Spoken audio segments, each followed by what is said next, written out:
니체가 차라투스트라는 이렇게 말했다를 쓴 1880년대는 유럽 전반적으로 큰 사회적, 정치적, 철학적 변화를 겪던 시기였습니다. 이 시기의 시대적 배경을 이해하면 니체의 사상을 더 깊이 이해할 수 있습니다. 다음은 당시의 주요 시대 상황입니다. 1. 독일 통일과 제2제국의 형성.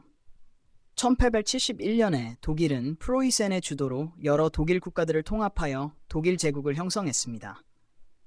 이로 인해 독일은 유럽의 강대국으로 부상하게 되었고 빌헬름 1세가 황제가 되었습니다.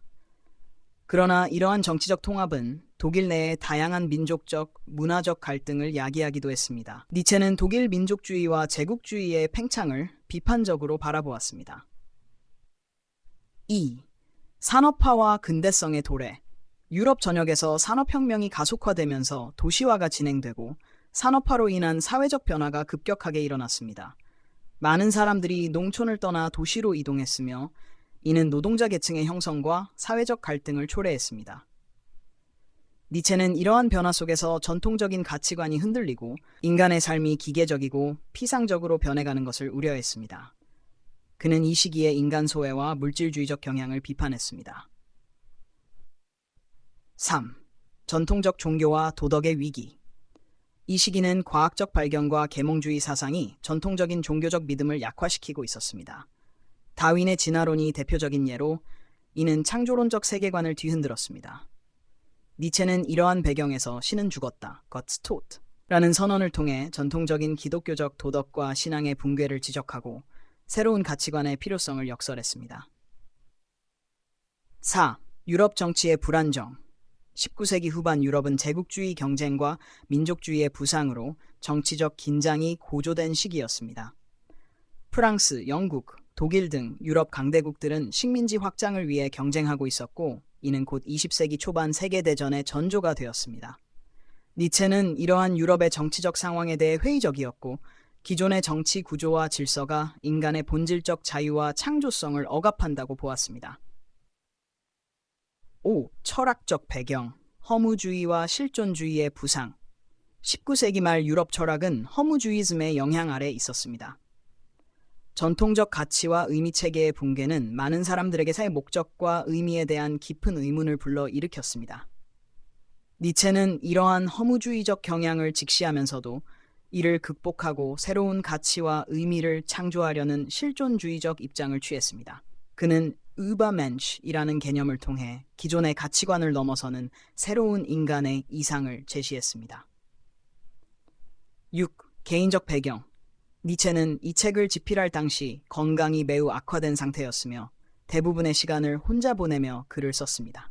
그는 이미 대학 교수직을 떠난 상태였고 자신의 사상이 일반 대중에게 널리 받아들여지지 않는 상황에서 좌절감을 느꼈습니다.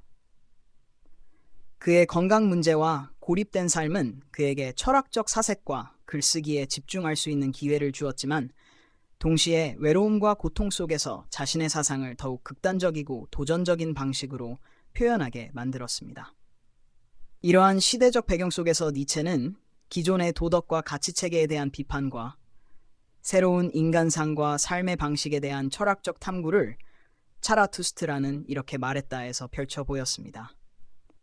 그의 철학은 당시 사회와 문화의 전환기에 대한 깊은 통찰과 반발을 담고 있으며 새로운 시대에 걸맞은 가치관과 인간상을 모색하려는 시도였습니다.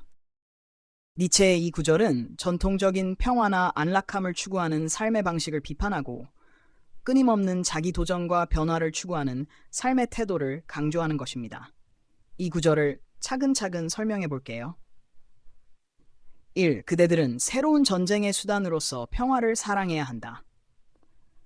여기서 전쟁은 실제 전투나 폭력을 의미하는 것이 아니라 개인이 자신의 목표와 이상을 위해 끊임없이 노력하고 스스로와 싸우는 정신적 투쟁을 의미합니다. 평화는 그 투쟁의 끝에서 잠시 얻게 되는 안식이나 만족을 의미합니다. 니체는 평화를 추구하되 그것을 최종 목표로 삼지 말고 오히려 더 큰 목표를 위해 잠시 얻는 휴식으로 여겨야 한다고 말하고 있습니다. 이는 진정한 평화는 끊임없는 도전과 발전 속에 존재한다는 뜻입니다. 긴 평화보다는 짧은 평화를 사랑해야 한다. 긴 평화란 안주와 정체를 의미합니다.